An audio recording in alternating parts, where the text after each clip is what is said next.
당신의 존재는 사실이 아닐지도 모릅니다. 양자역학은 이렇게 이야기하고 있습니다. 이 영상을 끝까지 시청하신다면 이 심오한 양자역학의 세계를 이해하실 수 있을 겁니다.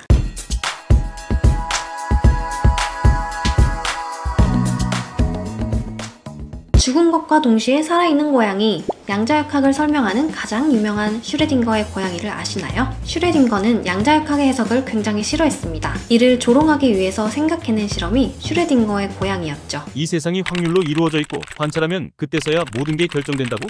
그게 말이 되나? 자, 그렇다면 내 말을 한번 들어보시게. 슈레딩거의 고양이 실험 설계는 이렇습니다. 완전히 밀폐된 상자 안에 고양이와 고양이를 죽일 수 있는 청산가리가 들어있는 병이 있습니다. 그리고 그 병 위에는 망치가 있죠. 이 망치는 방사선을 감지하여 내려쳐져 병이 깨지게 되어 있습니다. 그리고 그 상자 안에는 2분의 1의 확률로 방사선을 방출하는 우라늄 입자가 놓여 있죠. 쉽게 말해 2분의 확률로 고양이는 죽을 수도 있고 살아있을 수도 있는 실험입니다. 물론 이 실험은 진짜 실험은 아니고 가상으로 한 사고 실험이었기 때문에 고양이가 죽지는 않습니다. 코펜하겐의 양자역학 해석에 따르면 상자를 열어보기 전까지는 고양이는 죽은 것과 동시에 살아있는 상태입니다. 죽었는지 살았는지 모르는 게 아니라 결정이 되어 있지 않는 상태로 중첩되어 있는 것이죠. 누군가가 상자를 열어 확인했을 때 비로소 죽었는지 살았는지 결정된다는 것이 핵심입니다. 이게 말이 되냐고 슈레딩거가 비꼰 거예요. 물론 실제로 이 실험은 몇몇 오류들 때문에 상자 속의 고양이는 실제로 죽었거나 살아있는 분명한 하나의 상태로 존재합니다. 어떤가요? 이해가 잘 되시나요? 저는 개념이 너무 이해가 안 돼서 교수님께 따지듯 물었었어요. 말이 되냐고.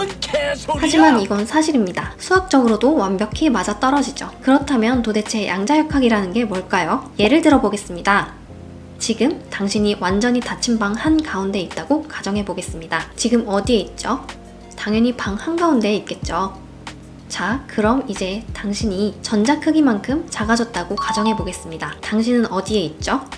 당신은 여기에 있을 수도 있고 저기에 있을 수도 있습니다. 어디에 있을지 모른다는 게 아니에요. 확률로서 존재하는 거죠. 아주 작은 미시세계에서 관찰되는 일입니다. 심지어는 당신이 방 밖에 있을 확률도 존재하죠. 이 현상을 터널링 효과라고 하고 이를 이용한 것이 전자현미경인데 이건 기회가 된다면 나중에 다루도록 하겠습니다. 다시 돌아와서 고전역학과 양자역학의 가장 큰 차이점은 양자역학에서는 위치와 같은 개념이 없다는 것이에요. 당신이 어딘가에 있다는 것 자체가 사실이 아닐 수도 있죠. 대신 그 상태를 파동함수라는 것으로 규정해요. 왜 과학자들이 이를 인정하기 힘들었는지 알 수 있겠죠. 실제 세상은 이렇게 보이지 않기 때문이에요. 우리는 당신이 어디에 있는지 알 수 있고 심지어는 전자도 볼 수 있습니다. 하지만 이것이 양자역학이 만드는 마술 같은 것이죠. 우리가 보는 것은 실제로 존재하는 것이 아니에요. 실제로 존재하는 것은 파동함수일 뿐이지만 우리는 지금 파동함수를 볼 수 없잖아요. 우리는 항상 고정된 위치에 있는 사물을 관찰할 수 있습니다. 양자역학이 가진 특징 가운데 하나로 물체가 뉴턴의 법칙을 따르는 것처럼 보이는 고전적 극한이 있습니다. 이 극한에서는 양자역학이 항상 고전적인 물리법칙을 따르죠. 예를 들면 제가 책상 위에 올려둔 물컵이 책상 위에 있을 확률이 99.99999999999% 이상이고 다른 곳에 있을 확률이 0.000000001% 미만입니다. 따라서 인공위성을 발사한다던가 하는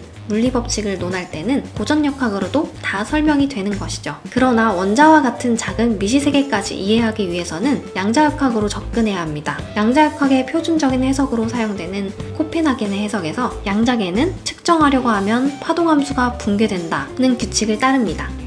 여러 무한한 가능성으로 중첩되어 있던 파동함수가 순간적으로 측정된 결과에 100%의 확률을 부여하고 나머지 결과들의 0%의 확률을 부여하죠. 불쾌한 감정이 올라오시지 않나요? 아인슈타인도 이를 끝까지 인정하지 못하고 남긴 명언이 있죠. 신은 주사위 놀이를 하지 않는다네. 이에 보어는 반박했습니다. 신에게 참견하지 마시오. 아직도 못 믿으시겠다고요? 놀랍게도 이는 실험으로 검증되었습니다. 어두운 실험실에서 두 개의 얇은 슬릿을 향해 빛을 비추면 어떻게 될까요? 보통 두 줄의 빛이 벽면에 생길 것이라고 생각할 거예요. 하지만 벽면에는 여러 줄의 불빛이 나타나죠. 이는 빛이 슬릿에서 회절이 되고 회절된 빛이 서로 간섭해서 발생하는 현상입니다. 두 개의 슬릿을 동시에 통과한 빛들이 서로 간섭해서 만든 무늬이죠. 이 결과를 통해 우리는 빛이 파동임을 증명해냈습니다. 즉, 이 이중 슬릿 실험은 입자라면 벽면에 두 줄무늬가 나타날 것이고 파동이라면 두 개의 슬릿에서 나온 빛이 회절과 중첩을 통해 여러 줄무늬가 나타나는 것을 이용한 실험입니다. 여기에서 더 재미있는 실험을 해봅시다. 더 이상 쪼개지지 않는 입자인 전자를 시간차를 두고 하나씩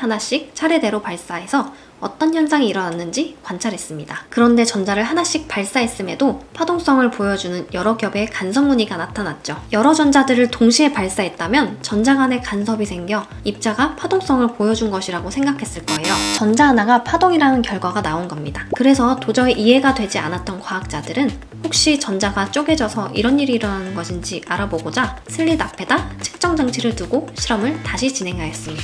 그런데 결과는 더욱더 놀라웠죠. 슬릿 앞에 측정 장치를 두자 여러 줄무늬가 아닌 두 개의 줄무늬만 나타난 것입니다. 측정 장치의 유무가 실험 결과를 바꾼 것이죠. 코펜하겐의 해석이 증명되는 순간이었습니다. 이 실험으로 모든 건 파동, 즉 확률로 존재하고 관찰을 통해 입자, 즉 한 가지의 결과로 바뀐다는 것을 증명해낸 것이죠. 이 확률을 해석할 때 슈레딩거의 방정식을 사용하는 것을 아시나요? 물론 슈레딩거는 자신의 방정식이 사용되는 것을 싫어했어요. 양자역학이 고전역학을 포함하는 상위 법칙이기 때문에 양자역학만으로도 모든 물리 법칙을 풀어낼 수 있습니다. 하지만 계산이 상당히 복잡하고 어려워서 실용적으로 사용되진 않지만 모든 세상을 설명할 수 있는 만능 법칙인 것이죠. 아무튼 양자역학은 간단히 말해 모든 것은 확률이고 어떤 식으로든 관찰을 했을 때 하나의 상태로 결정된다는 것입니다. 그렇다면 우리가 살고 있는 이 거시적 세계가 확률이 아니라 하나의 결정된 상태로 보인다는 것은 지금 누군가가 우리를 관찰하고 있다는 걸까요?